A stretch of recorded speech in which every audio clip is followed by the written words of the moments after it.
성경 말씀은 신약성경 사도행전 13장입니다. 신약성경 210페이지 사도행전 13장 44절로 52절까지 44절로 52절 교독합니다. 그 다음 안식일에는 온 시민이 거의 다 하나님의 말씀을 듣고자 하여 모이니 유대인들이 그 무리를 보고 시기가 가득하여 바울이 말하는 것을 반박하고 비방하거늘 바울과 바나바가 담대히 말하여 이르되 하나님의 말씀을 마땅히 먼저 너희에게 전할 것이로되 너희가 그것을 버리고 영생을 얻기에 합당하지 않은 자로 자처하기로 우리가 이방인에게로 향하노라. 주께서 이같이 우리에게 명하시되 내가 너를 이방의 빛으로 삼아 너로 땅끝까지 구원하게 하리라 하셨느니라 하니 이방인들이 듣고 기뻐하여 하나님의 말씀을 상송하며 영생을 주시기로 작정된 자는 다 믿더라. 주의 말씀이 그 지방에 두루 퍼지니라. 이에 유대인들이 경건한 귀부인들과 그 신의 유력자들을 선동하여 바울과 바나바를 박해하게 하여 그 지역에서 쫓아내니 두 사람이 그들을 향하여 발에 티끌을 떨어버리고 이고니온으로 가거늘 같이요. 제자들은 기쁨과 성령이 충만하니라. 아멘. 오늘은 기쁘고 즐겁게 라는 제목으로 말씀을 전합니다. 우리가 살면서 여러 상황을 또 여러 형편을 또 여러 조건 속에 놓이게 되겠지만 그 어떤 상황 속에서도 기쁨을 잃지 않고 살아갔으면 좋겠습니다. 그런 바람이 있습니다. 또 우리가 함께 살아가는 이 가정들이 행복한 가정들이었으면 좋겠습니다. 행복해서 집에서 나오고 나면 또 들어가고 싶은 집, 또 만나고 싶은, 또 보고 싶은 식구들, 그런 사람들이었으면 좋겠습니다. 그러기 위해서는 우리 자신이 먼저 기뻐할 수 있어야 할 것입니다. 내가 기뻐야 나의 기쁜 모습을 보고 또 함께하는 사람도 기뻐할 수 있겠죠. 또 내가 먼저 즐거워할 수 있을 때 나의 그런 모습을 보면서 다른 사람도 역시 즐거워할 수 있을 것입니다. 그것을 위해서 이 시간에 우리 신앙인들이 무엇을 기뻐할 수 있고 또 그걸로 어떻게 기쁨을 줄 수 있는가, 또 어떻게 즐거워해야 하는지에 대해서 살펴보도록 하겠습니다. 1번 보시죠. 읽습니다. 어떤 상황도 기뻐하기 제자들은 기쁨과 성령이 충만하니라. 아멘. 바울과 바나바가 1차 선교 여행 중에 지금의 터키 지역이죠. 비시디아 안디옥에서 복음을 전파하다가 박해를 받고 쫓겨납니다. 복음을 전하고 주님의 말씀을 전하자 또 회심하는 사람들이 늘자 그 유대인들, 디아스포라 유대인들이죠. 이스라엘을 떠나서 터키 쪽에 살고 있던 그 유대인들이 귀부인들, 그 당시 귀부인 그러면 이제 돈 많은 여성들 말합니다. 그 귀부인들하고 또 유력자들, 힘을 좀 갖고 있었던 권력자들을 선동해서 바울과 바나바를 쫓아냅니다. 그런데 재밌는 것은 그렇게 쫓겨난 후에 이 말씀이 나오는 겁니다. 제자들이 기쁨과 성령이 충만했다, 이렇게 기록되어 있습니다. 바울과 바나바를 포함해서 함께 그 선교에 나섰던 그 제자들이 복음을 전하면서 일어난 그 어려움, 박해, 쫓겨남, 그런 상황과 형편에 흔들리지 않았다는 것입니다. 쫓겨나고 또 이렇게 핍박받고 그러면 제자들이 어디론가 숨어들었다, 흩어졌다, 절망하고 포기했다, 사실은 이렇게 이어져야 되는 것이 상식일 텐데 오히려 그 뒤에 제자들은 기쁨과 성령이 충만했다 이렇게 기록되어 있는 것입니다. 우리 신앙인들도 이런 제자들과 마찬가지로 만만하지 않은 인생을 사는 것이 지금의 현실입니다. 때문에 우리 신앙인들도 어떤 상황 속에서도 성령으로 충만해서 기뻐하는 것을 훈련해야 합니다.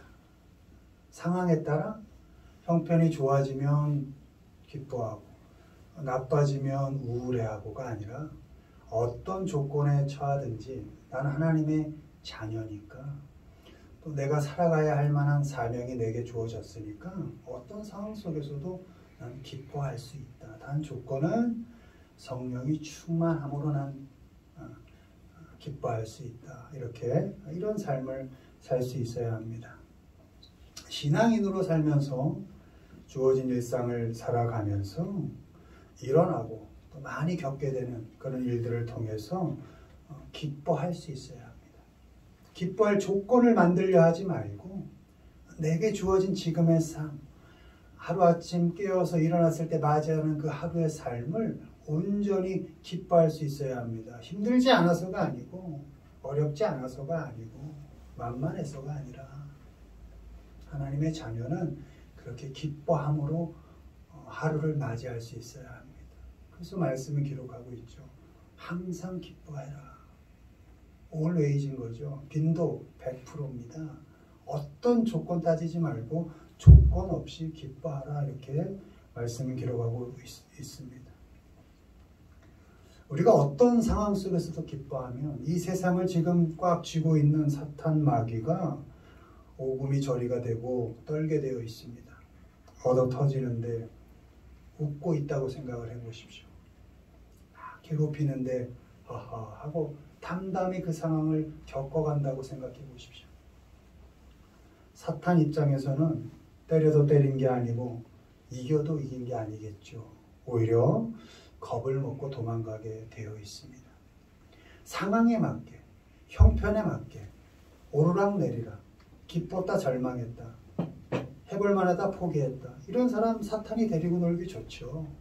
형편으로, 조건으로 계속 흔들 수가 있겠죠. 그러나 꿈쩍 않고 어떤 형편 속에서도 성령 하나님으로 충만하여 늘 하루하루를 기쁘게 살아낸다면 사탄이 건들 수가 없겠죠. 신앙인으로 살면서 겪게 되는 그 상황과 형편을 내 뜻대로 내 억지로 바꾸려고 해서는 안 됩니다. 하나님 없이 네가 무엇을 해서 상황을 한번 바꿔봐라. 하나님 없이 너의 능력으로 한번 네 형편을 만들어봐라. 너 할 수 있지 않냐? 하나님이 뭐 필요하니? 너 할 수 있지 않니? 라고 계속 도전하는 것이 사탄의 전략입니다. 예수님께서 도발했죠. 예수님께 사탄이 도발하지 않았습니까? 배고파? 돌로 떡을 만들어봐. 너 하나님의 아들이잖아. 뛰어내려봐. 나한테 경배해봐. 네가 네 눈에 보이는 모든 걸 내가 다 줄게. 사탄이 도발하죠. 네가 해봐. 네가 하나님이 돼봐. 너를 증명해봐. 사탄은 끊임없이 그렇게 도발하죠. 하나님 없이 해봐. 근데 예수님이 이 시험을 어떻게 이겨내십니까? 다 하나님으로 이겨내시죠. 하나님의 말씀으로 살아라. 우리 하나님을 시험하지 마라. 다만 하나님께만 경배하라. 라고 하나님으로 그 시험을 다 이겨냅니다. 우리에게 어떤 일이 일어나고 어떤 상황이 발생하더라도 하나님 없이 내 힘으로 무언가를 하려 해서는 안 됩니다. 그냥 그 일어난 상황을 잘 받아들여야 합니다. 그리고 그 속에서 성령님이 하시는 말씀을 잘 듣고 성령의 충만함으로 그 상황을 기뻐할 수 있어야 합니다. 아, 하나님이 내게 지금 어떤 훈련을 시키시려고 하지? 어렵고 힘들 때 그래 내가 이걸 이겨내므로 하나님께로 내가 얼마나 자라갈 수 있을까? 내가 할 수 없을 때 하나님은 얼마나 나를 멋있게 도와주실까? 그래 이제 하나님이 일하실 때가 됐구나. 얼마나 좋습니까?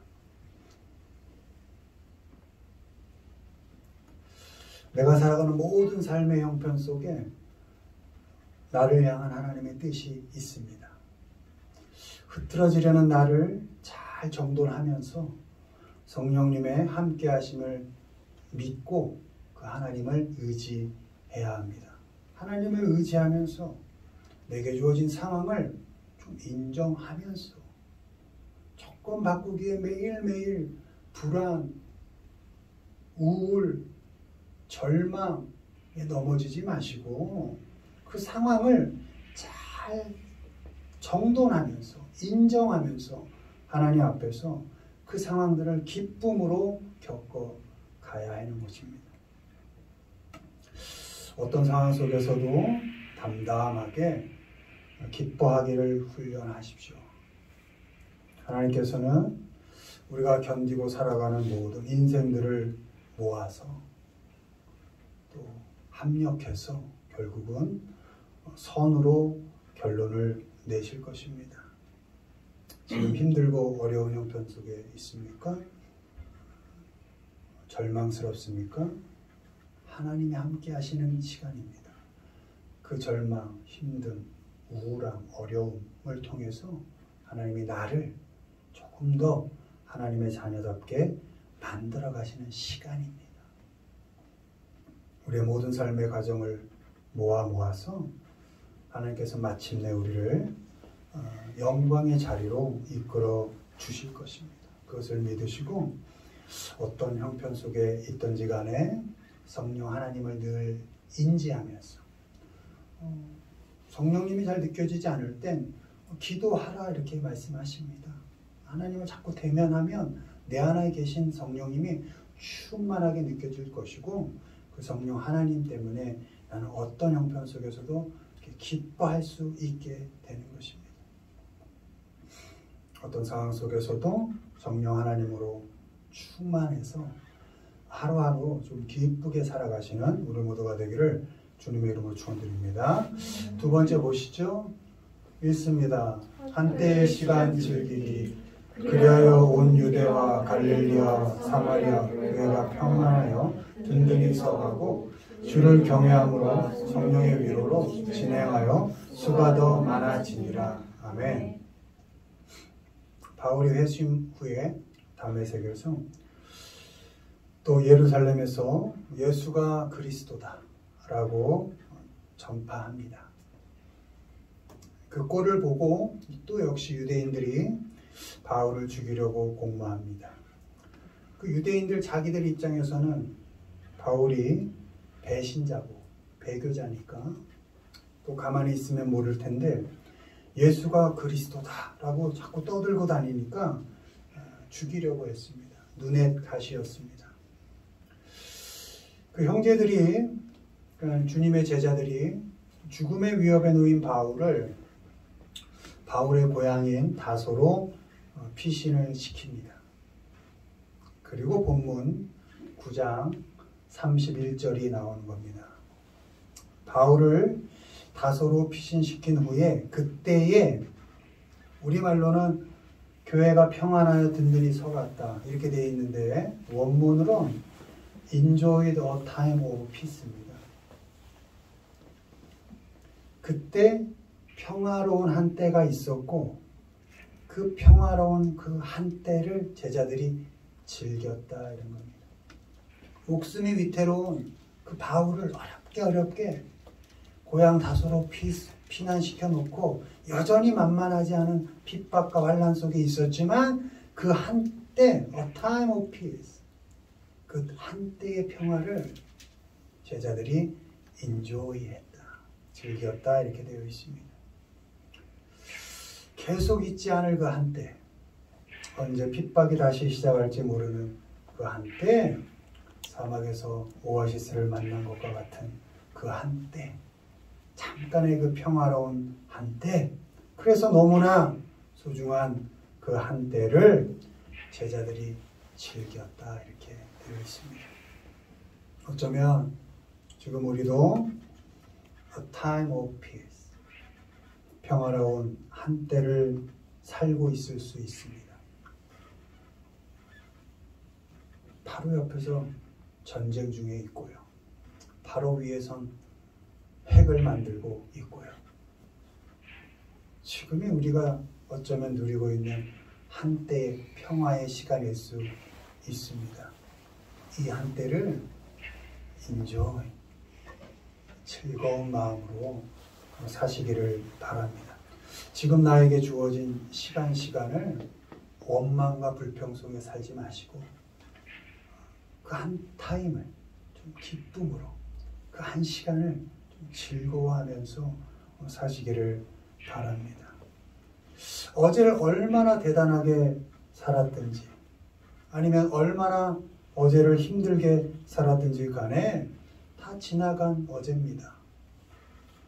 그때 그렇게 할 걸 후회할 것도 없고 미련 가질 것도 없습니다. 또 내일을 얼마나 대단하게 살 것처럼 거만할 것 없이, 또 얼마나 큰 어려움이 있을지 걱정할 것 없이 내일의 일이랑 내일이 걱정하라 두고 오늘만큼은 그 평화로운 한때를 즐거운 마음으로 살아가야 할 것입니다. 마태복음 6장 34절, 그러므로 내일 일을 위하여 염려하지 말라. 내일 일은 내일이 염려할 것이요. 내일의 일은 내일이 걱정하라 두시고. 여러분 재밌죠? 이 내일 일은 내일이란 놈이 걱정한다는 겁니다. 내일 일을 네가 내일 걱정하라가 아니고 내일의 일은 내일이란 시간이 충분히 걱정할 거라는 겁니다. 시간을 보내게 될 거라는 겁니다. 내일 걱정 오늘 땡겨하지 말라는 것입니다. 내일의 걱정 내일에 두시고 우리는 하나님이 허락해 주신 오늘 평화로운 하루, 이 한때를 좀 감사하면서 좀 즐겁게 기쁨으로 살아가시기를 바랍니다. 늘 훈련하셔야 됩니다. 잘 안 돼도 인상을 피고 인생이 또 삶이 든든히 서가고 수가 많아지는 것, 이 일이 있은 후 점점 수가 많아져 갔다, 든든히 서갔다, 이건 내가 할 수 있는 일이 아닙니다. 내가 계획한 대로 언제 된 적이 있나요? 내가 계획한 대로 잘 된 적이 있나요? 내가 얼마나 불성실해서 안 됐나요? 그렇지 않죠. 어찌저찌 하다 보니 이런 인생 살고 있는 것이죠. 인생이 삶이 든든히 서가고 수가 많아지다, 풍족해지는 것은 그 다음의 일입니다. 오늘 한때를 즐겁게 살아가는 게 우리의 일이고, 인생이 든든히 서가고 수가 풍족하게 살아가는 것은 그 다음의 일인 것이고 하나님이 하실 일인 것입니다. 우리는 우리에게 주어진 오늘을 즐거운 마음으로 감사함으로 살아가야 하는 것입니다. 오늘 우리가 할 일은 인상 피고 좀 웃으면서 뭐 그렇게 인상 쓰고 삽니까? 지금 뭐 우리가 전쟁통에 있는 것 아니잖아요. 평화로운 한때 지금 지나고 있는 겁니다. 그 한때를 좀 평화롭게 지내가시기를 바랍니다. 즐겁게 살아가시기를 바랍니다. 죽어가는 그 모든 사람들이 그리도 살고 싶어 했던 오늘 하루, 지금 한때, 이 귀한 평화의 시간이 우리에게 놓여 있습니다. 오늘 그 한때, 그 시간들을 소중하게 생각하시고 기쁨으로 즐겁게 살아가시길 주님의 이름으로 축원을 드립니다. 마지막 보십니다. 읽습니다. 사람 자체에 기뻐하기 베드로의 음성인 줄 알고 기뻐하여 문을 미처 열지 못하고 달려들어가 말하되 베드로가 대문 밖에 섰더라 하니. 아멘. 사도행전 12장 14절. 베드로가 잡혔다가 옥에서 풀려나죠. 문이 그냥 저절로 열려서 천사의 도움을 받아서 옥에서 풀려난 후 마가 요한의 어머니 집에 가서 문을 두드립니다. 그곳에서 요한의 형제 야고보가 순교된 후 베드로마저 잡히자 제자들이 절망 가운데 모여서 기도하고 있습니다. 누군 순교하고 누군 또 옥에 잡혀가고 하니까 절망 가운데 모여서 기도하고 있었습니다. 문 두드리는 소리를 듣자 로데라는 여종이 그 문을 열려고 문 쪽으로 갑니다. 그리고 베드로의 음성을 알아듣고 기뻐서 문도 안 열어주고 다시 돌아서서 들어가서 거기 있던 사람들에게 베드로가 대문 밖에 있습니다. 이렇게 이야기를 합니다. 사람들이 원문에 out of your mind 이렇게 되어 있습니다. 너 미쳤냐? 이렇게. 사람들은 기도했지만 베드로가 풀려날 거란 기대는 하지 않았습니다. 그렇게 절망스러운 상황이었습니다. 너 미쳤냐? 또 다른 사람들은 베드로의 천사겠지.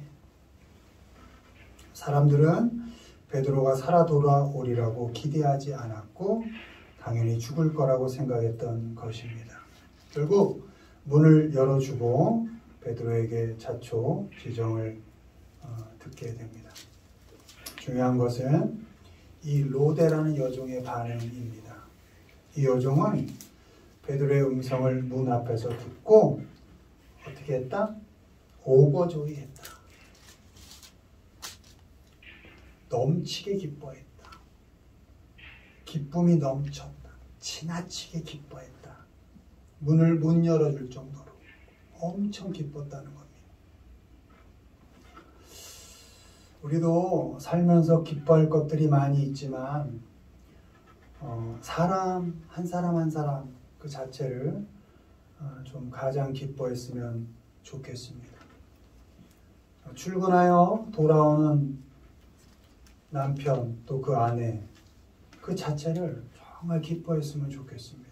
얼마나 성과를 받는지 얼마나 돈은 더 벌었는지 이런 거 따지지 말고 또 집에 있는 사람에게 살림은 얼마나 잘했는지 이런저런 묻고 따지지 말고 그냥 그 사람 자체를 좀 지나치게 기뻐할 수 있으면 좋겠습니다.